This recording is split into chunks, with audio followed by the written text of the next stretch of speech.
சும்மா இருக்கிறதும் சபறு செய்கிறதும் ரெண்டும் ஒன்றும் இல்லை. துன்பங்களின் பொழுதும் இழப்புகளின் பொழுதும் சபறு செய்யுங்க, பொறுமையா இருங்க, நிறைய இந்த மாதிரி வார்த்தைகளை கேட்குறோம். ஆனால் உண்மையில் சபறு என்கிற பொறுமை அந்த கேட்டகரி கிடையாது. சும்மா இருத்தல் அல்ல, எதிர்பார்த்து காத்திருத்தல். அப்படின்னா என்ன அர்த்தம்?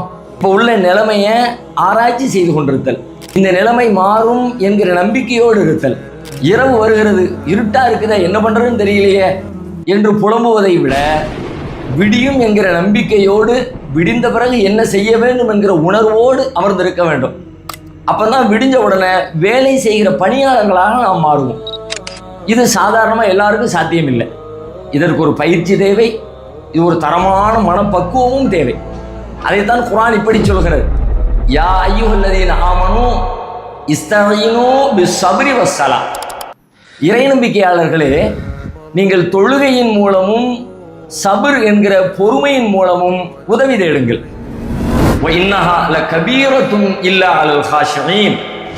குஷூ என்கிற பணிவுடையோரை தவிர மற்றவர்களுக்கு இது பெரும் பாரமானது என்கிறது திருக்குர்ஆன்.